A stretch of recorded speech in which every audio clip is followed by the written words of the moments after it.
اهلا وسهلا ومرحبا مجددا معنا في قناتكم توفيق ادراز. متابعينا الاعزاء، مرحبا بكم مجددا في هذا الفيديو ديال اليوم غادي يعرف تقديم واحد التحفه شقه سكن اقتصادي.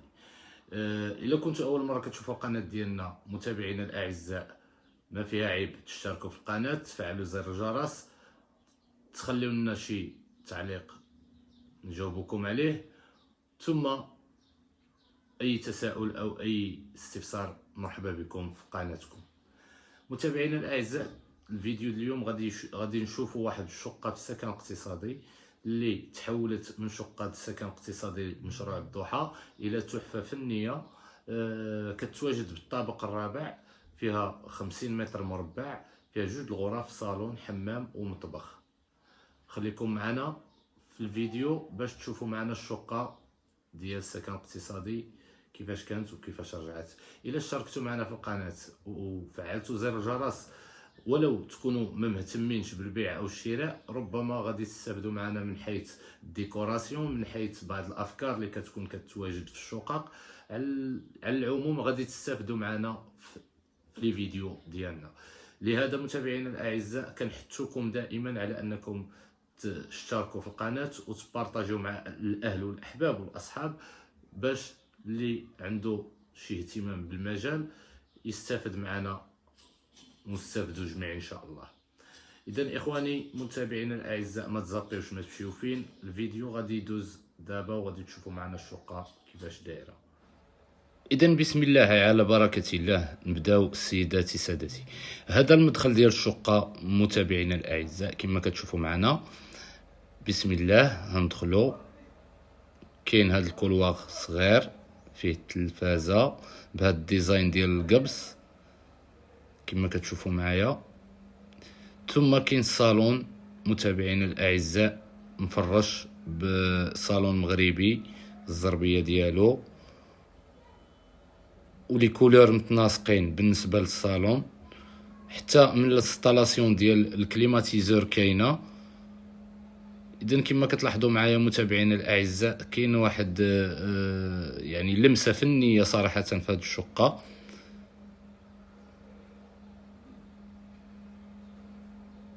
هاد الشقه هذه للبيع متابعينا الاعزاء، اي واحد بغاها او عجباتو. الثمن ديالها 38 مليون كتطلب السيده مولاتها. فيها المفاهمه، يعني بري نيغوسيابل. هذا بيت النعاس ديال هاد الشقه هذه، غرفه النوم كما كتشوفوا متابعينا الاعزاء، حتى هي فيها لمسه فنيه جد رائعه صراحه. يعني الطريقه ديال الاصلاح وديال الفينيسيون ديال هاد الشقه كان جميل جدا، انا شخصيا عجبتني. كما كتلاحظوا معايا كاين تناسق في الالوان، كاين ديزاين حديث، كاين بزاف د الامور تغيرات في هاد الشقه، ماشي فحال اللي تسلمتها السيده نهار الاول. كما كتلاحظوا معايا هذه هي غرفه النوم بالبلاكار ديالها، الفراش ديالها. للاشاره فقط، فهاد الشقه هذه كتباع بالفراش ديالها، كلشي ديالها هكا. اللي بغاها بالفراش ديالها كلشي ديالها، راه 38 مليون قابل للتفاوض. غنفتحوا الباب ديال المطبخ بدورو مصلوح كما كتشوفوا بالبلاكارات ديالو ام دي اف، يعني لا تيراس اللي كانت زايده دخلت في لا كويزين. انتم كتشوفوا بالنسبه للمطبخ يعني راه سباسيوس شي شويه، ماشي بحال المطابخ ديال الضحى المعروفين دائما. هذه الغرفه الثانيه. بالنسبه للغرفه الثانيه، هي السيده نقصت منها وزادت واحد 20 سنتيم في الحمام، باش دارت واحد البانيو في الحمام. هذه الغرفه ديال الاطفال، ودارت يعني سرير مزدوج فيه الاسفل والطابق الفوقاني هو هذا كما كتشوفوا معايا، والبلاكارات ديالو اونكاستري في الحيط. ثم غادي نرجعوا للكولوار اللي شفنا مع المدخل ديال الباب ديال الشقه. كما كتلاحظوا معايا هذه هي الباب الشقه، الحمام جا على الشمال ديال المدخل ديال الشقه. نرجعوا للصالون، ديزاين مزيون، ديكورات مزيونين صراحه، كاين تناسق في الالوان، كاينه لمسه فنيه ملموسه، شقه رائعه. الثمن ديالها مناسب بالنسبه للناس اللي كيعلقوا علينا في لي فيديو، كيقول لك بزاف الاثمنه مرتفعه كذا كذا.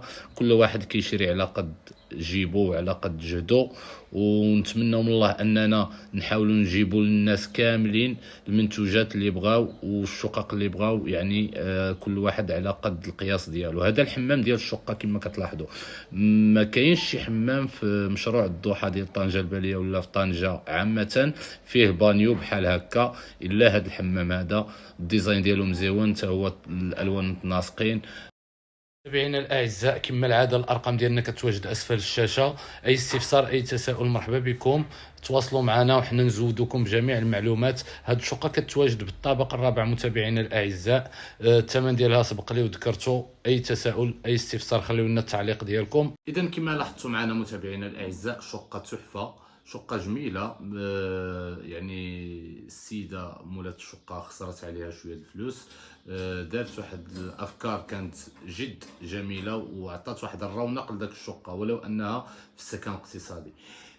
متابعينا الاعزاء، نتمنى من الله ان الفيديو اليوم يعجبكم، ونزولا عند الرغبه ديال المتابعين الكرام ديالنا واللي كيخليو لنا التعاليق اللي هي مهمه بالنسبه لنا وحنا كنطالعوا عليها ككل. من حيث الاثمنه اللي كاينه في مدينه طنجه، يعني كتعرف واحد الارتفاع. بالنسبه للشقق اللي يعني النوع الجيد، يعني الاوت ستاندينغ، هذوك شقق يعني كيبقاو الاثمنه ديالهم كتختلف غير محدوده.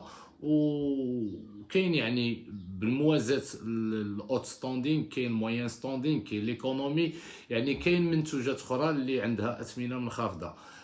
لهذا يعني اي واحد يقدر يشري واحد لو بيان ديالو ولا واحد السكن ديالو على قد الجهد ديالو.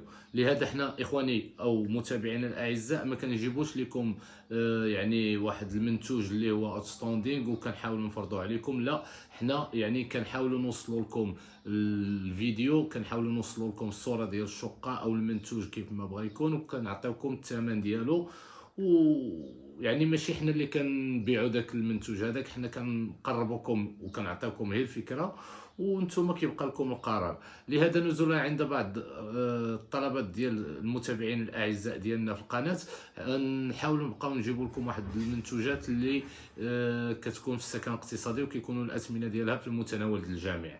السكن الاقتصادي كيبدا من 25 مليون وانت طالع حتى ل 45 مليون اذا كان دوزيام ما او تروازيام ما حسب السكن، وكاين اللي كيوصل حتى ل 50 مليون مفرش، وكاين ابتداء من 25 مليون، يعني شقه عاديه طبيعيه ديال السكن الاقتصادي، ربما ما كاينش لاسانسور، ربما بزاف الامور.